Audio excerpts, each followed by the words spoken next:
Olá, tudo bem com vocês? Espero que vocês estejam bem. Glória a Deus, Deus abençoe vocês. Novamente estou aqui junto com vocês para estar lendo a palavra.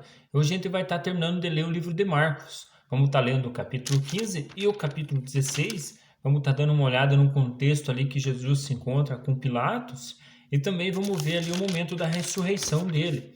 Então vamos estar meditando nesses assuntos que eu comentei com vocês e no decorrer aí a gente vai estar comentando a respeito do sepultamento de Jesus também. Vamos estar dando uma olhada num contexto geral nesses dois capítulos neste dia de hoje.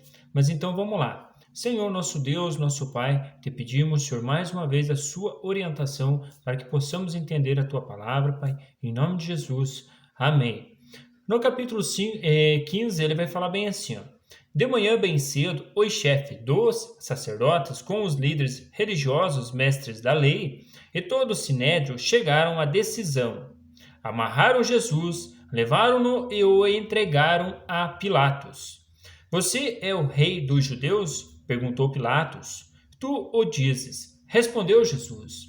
Vale lembrar que eles entregaram para Pilatos, porque naquela situação, quem tinha, digamos assim, o poder, dá para falar desta forma, de estar fazendo alguma crucificação na cruz, como eles faziam, eram os romanos, por isso que eles foram até Pilatos ali. Ele era o governador ali daquela situação e ele era o responsável por aquilo. Se ele falasse, olha, dá para fazer a crucificação, ia acontecer. Se ele falasse que não, não aconteceria, porque eles tinham um acordo ali entre Israel, ali, o povo de Jerusalém, e com o Império Romano ali naquela época. Por isso que eles levaram ali para Pilatos, tá avaliando ali também. E Pilatos também exerceu uma questão também que ele examinou o cordeiro. O poder foi dado para Pilatos por Deus. Ele não era descendente, digamos ali, de Israel, ali dos israelitas, ele não tinha nenhum clã, mas enfim, ele veio ali, como o próprio Jesus vai estar comentando, que se não fosse dado por Deus a autoridade para ele, ele não poderia ter feito aquilo também. Enfim, vale lembrar este assunto, que Cristo chegou até ele como um cordeiro mudo ali. Alguns detalhes só Cristo fala, mas no demais ele fica quietinho. Então, e o chefe dos sacerdotes a acusavam de muitas coisas. Então Pilatos lhe perguntou novamente: Você não vai responder? Veja de quantas coisas o estão acusando. Mas Jesus não respondeu nada e Pilatos ficou impressionado. Por ocasião da festa, era costume soltar um prisioneiro que o povo pedisse. Um homem chamado Barrabás estava na prisão com os rebeldes que haviam cometido assassinato durante uma rebelião. A multidão chegou e pediu a Pilatos que lhe fizesse o que costumava fazer. Vocês querem que eu solte o rei dos judeus? Perguntou Pilatos, sabendo que fora por inveja que o chefe dos sacerdotes lhe haviam entregado Jesus. Mas os chefes dos sacerdotes incitaram a multidão e pediram que Pilatos, ao contrário, soltasse Barrabás. Então, que farei com aquele e quem vocês chamam rei dos judeus? Perguntou-lhes Pilatos. Crucifica-o, gritaram eles. Por quê? Que crime ele cometeu? Perguntou Pilatos. Mas eles gritavam ainda mais: crucifica-o. Desejando agradar a multidão, Pilatos soltou-lhe Barrabás, mandou açoitar Jesus e entregou para ser crucificado. Enfim, aqui ele já entrega, ele solta Barrabás ali, que era um preso ali que muito conhecido que tinha ali na época ali, e acabaram prendendo Jesus ali entregado para o povo estar fazendo a crucificação. Enfim, essa questão de crucifica ou crucifica se cumpre aquela questão ali que quando Moisés fala, o Senhor fala para Moisés que esse povo seria uma nação sacerdotal, porque só os sacerdotes poderiam estar fazendo, digamos, imolando o cordeiro como que era da lei. E Cristo foi imolado ali como um cordeiro para nós termos acesso a Deus. Hoje nós temos acesso a Deus através de Cristo, por este ato que ele fez na cruz, sendo crucificado e morto como um cordeiro, mas depois ele ressuscitou e nos deu o Espírito Santo dele para que nós possamos se achegar ao nosso Senhor. Sem esse ato de Jesus aqui, nós estávamos perdidos. Nós não teríamos salvação a não ser o povo da lei, e se cumprisse a lei também. Como a gente vai ver depois em Romanos, como ele trata a lei e a graça. Enfim, daí dá para a gente entender melhor. Mas enfim, os soldados e levaram Jesus para dentro do palácio, isto é, ao pretório, e reuniram toda a tropa. Vestiram-no com um manto de púrpura, depois fizeram uma coroa de espinhos e a colocaram nele. E começaram a saudá-lo: Salve, Rei dos Judeus! Batiam-lhe na cabeça com uma vara e cuspiam nele. Ajoelhavam-se e lhe prestavam adoração. Depois de terem zombado dele, tiraram-lhe o manto de púrpura e vestiram-lhe suas próprias roupas. Então o levaram para fora a fim de crucificá-lo. Certo homem de Cirene, chamado Simão, pai de Alexandre e de Rufo, passavam por ali chegando do campo. Eles o forçaram a carregar a cruz, levaram Jesus ao lugar chamado Golgotá, que quer dizer lugar da caveira. Então lhe deram um vinho misturado com mira, mas ele não o bebeu. E o crucificaram, dividindo as roupas dele, tiraram sorte para saber com o que cada um iria ficar. Era 9 horas da manhã quando o crucificaram, e assim estava escrito na acusação contra ele: o Rei dos Judeus. Vale lembrar que aqui ele fala de 9 horas da manhã. Pense, acho que em Lucas, se eu não estou enganado, que ele fala que Jesus morreu lá pelas 15 horas. Enfim, dá para a gente entender que todo esse tempo ele ficou exposto na cruz, ali exposto à vergonha. Enfim, dá para dizer que quem era pendurado num madeiro naquela época era considerado um maldito. Como até na lei fala lá, aquele que for pendurado, ele era considerado um maldito. E Jesus se fez maldito por nós, se fez maldição. Ali todos zombavam dele, falavam: desça da cruz, que cremos em você, você é filho de Deus. Enfim, ele foi zombado para que nós tivéssemos vida. Mas enfim, com ele crucificaram 2 ladrões, um à sua direita e o outro à sua esquerda. E cumpriu-se a escritura que diz: ele foi contado entre os transgressores. Os que passavam lançavam-lhe insultos, balançavam a cabeça e dizendo: ora, você que destrói o templo e o reedifica em 3 dias, desça da cruz e salve-se a si mesmo. Da mesma forma, o chefe dos sacerdotes e os mestres da lei zombavam dele entre si, dizendo: salvou-se os outros, mas não é capaz de salvar a si mesmo. O Cristo, ó Rei de Israel, desça da cruz para que vejamos e creiamos. Os que foram crucificados com ele também o insultavam. Enfim, aquele detalhe que eu comentei com vocês, que ele foi exposto à vergonha.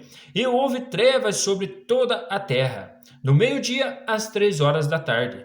Por volta das 3 horas da tarde, Jesus bradou em alta voz: Eloi, Eloi, lama sabachthani, que significa: meu Deus, por que me abandonastes? Enfim, eu já até tinha comentado a respeito disso. Muitas pessoas falam que até dá para a gente entender que o que afasta de Deus a gente é o pecado. E nessa questão ali, Jesus, mesmo sendo Deus, o nosso Senhor estava junto com ele, o Deus eterno, soberano. Mas quando ele atraiu todo o pecado da humanidade, Deus não suportou isso e não teve como ficar ali do lado dele. Ele sofreu sozinho a humilhação e o pecado. Ele teve que pegar como um passaporte para chegar até o inferno, para pegar as chaves do inferno, porque por ele mesmo, por Cristo, ele não tinha pecado nenhum. Enfim, por isso que ele teve que pegar o meu pecado, o teu, para descer lá no inferno, tomar as chaves do Satanás, tomar tudo e segurar tudo nele, porque caso contrário, ele não teria essas condições de estar chegando até o inferno e estar pegando a chave, como a gente sabe que hoje está tudo na mão de Jesus. E aqui a gente vê que Deus, nessa questão, Deus deixou ele só, porque o pecado ali afasta do Senhor, não o pecado que Cristo não tinha pecado, mas o pecado da humanidade que Cristo atraiu sobre ele foi essa questão de estar afastando Deus de Cristo nessa situação na cruz. Mas enfim, quando alguns dos que estavam prestes ouviram isso, disseram: ouçam, ele está chamando Elias. Um deles correu, embebeu uma esponja com vinagre, colocou-a na ponta de uma vara e deu a Jesus para beber, e disse: deixem-no, vejamos se Elias vem tirá-lo de lá. Mas Jesus, com um alto brado, expirou, e o véu do santuário rasgou-se, em duas partes de alto a baixo. Quando o centurião que estava em frente dele, em frente de Jesus, ouviu o seu brado e viu como ele morreu, disse: realmente este homem era o Filho de Deus. Algumas mulheres estavam observando de longe. Entre elas estavam Maria Madalena, Salomé, Maria mãe de Tiago, o mais jovem, e de José. Na Galiléia, elas tinham seguido e o servido a Jesus. Muitas outras mulheres que tinham subido com ele para Jerusalém também estavam ali. Vale lembrar que essas mulheres, elas ajudaram o ministério de Jesus. Vale lembrar que elas ali estavam suprindo as necessidades, a vez que os discípulos tinham também, e o próprio Cristo. Como tanto é que até o José de Arimateia, ele era um homem muito rico, que pegou e levou ele para uma sepultura nova, como a gente vai ver no decorrer agora. Era o dia da preparação, isto é, véspera do sábado. José de Arimateia, membro de destaque do Sinédrio, que também esperava o reino de Deus, dirigiu-se corajosamente a Pilatos e pediu o corpo de Jesus. Pilatos ficou surpreso ao ouvir que ele tinha morrido. Chamando o centurião, perguntou se Jesus já tinha morrido. Sendo informado Sendo informado pelo centurião, entregou o corpo a José. Então José comprou um lençol de linho, baixou o corpo da cruz, envolveu-o num lençol e o colocou num sepulcro cavado na rocha. Depois ele fez rolar uma pedra sobre a entrada do sepulcro. Maria Madalena e Maria, mãe de José, viram onde ele fora colocado. No capítulo 16, quando terminou o sábado, Maria Madalena, Salomé e Maria, mãe de Tiago, compraram especiarias aromáticas para ungir o corpo de Jesus. No primeiro dia da semana, bem cedo, ao nascer do sol, elas se dirigiam ao sepulcro e perguntavam umas às outras: quem removerá a pedra para nós da entrada do sepulcro? Mas quando foram verificar, viram que a pedra, que era muito grande, havia sido removida. Entrando no sepulcro, viram um jovem vestido de roupas brancas assentado à direita e ficaram amedrontadas. Não tenha medo, disse ele. Vocês estão procurando Jesus, o Nazareno, que foi crucificado. Ele ressuscitou, não está aqui. Vejam o lugar onde o haviam posto. Vão e digam aos discípulos dele e a Pedro: ele está indo adiante de vocês para a Galiléia. Lá vocês o verão, como ele disse. Vale lembrar aqui que ele fala de Pedro também para restaurar. Pedro também, como Judas entregou Jesus e se enforcou, Pedro também ele pegou e traiu Jesus, digamos assim, negou Jesus. E vale lembrar que é bem provável que Pedro ali estava precisando ali que Jesus também restaurasse ele. E vale lembrar que Pedro foi um homem muito usado aí pelo Senhor, que estava pregando o evangelho e estava suprindo também ali com a sabedoria que o Senhor tinha dado para ele. Mas enfim, tremendo e assustadas, as mulheres saíram e fugiram do sepulcro e não disseram nada a ninguém, porque estavam amedrontadas. Quando Jesus ressuscitou na madrugada do primeiro dia da semana, apareceu primeiramente a Maria Madalena, de quem havia expulsado 7 demônios. Ela foi e contou aos que com ele tinham estado. Eles estavam lamentando e chorando. Quando ouviram que Jesus estava vivo e fora visto por ela, não creram. Vale lembrar que Jesus falou muitas vezes para eles: olha, eu vou morrer, mas vou ressuscitar. Vou morrer, mas vou ressuscitar. E aqui dá para entender que eles não creram, não acreditaram. Depois Jesus apareceu noutra forma a 2 deles, estando eles a caminho do campo. Eles voltaram e relataram isso aos outros, mas também nestes eles não creram. Mais tarde Jesus apareceu aos 11, quando eles comiam.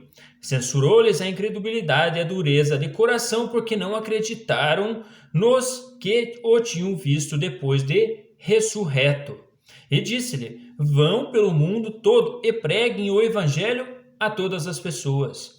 Vale lembrar, essas são as primeiras palavras que dá para entender que depois que ele aparece aos discípulos, os discípulos reconhecem Cristo, é o que ele vai tratar com eles para estar fazendo parte da nova aliança feita por ele, que morreu por mim, morreu por você, naquela cruz que fala bem assim, ó: quem crer e for batizado será salvo, mas Quem não crer será condenado.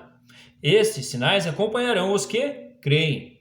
Em meu nome expulsarão demônios, falarão novas línguas, pegarão em serpentes, e se beberem algum veneno mortal, não lhe fará mal nenhum. Imporão as mãos sobre os doentes, e estes ficarão curados. Esses são os sinais daqueles que nascem de novo através do batismo e também tem o Espírito Santo e que fazem esses detalhes que foi citado aí, colocando as mãos em doentes e eles sendo curados em nome de Jesus. Esses sinais vão acompanhar aos que creem. Depois de lhe ter falado, o Senhor Jesus foi levado aos céus e assentou-se à direita de Deus. Então os discípulos saíram e pregaram por toda parte. E o Senhor cooperava com eles, confirmando-lhes a palavra com os sinais que o acompanhavam. Enfim, terminamos aqui mais uma meditação e vale lembrar que Jesus está sentado à direita do nosso Senhor. Como eu tinha comentado com vocês na vinda dele, bem provável que agora ele já sabe o tempo oportuno que ele vai vir buscar a igreja, porque está sentado do Pai ali, o Pai conta tudo para ele, bem provável que pai que não conta para o seu filho tudo o que vai acontecer. Mas enfim, um grande abraço para vocês, fiquem com Deus e vamos meditando na palavra. Até mais!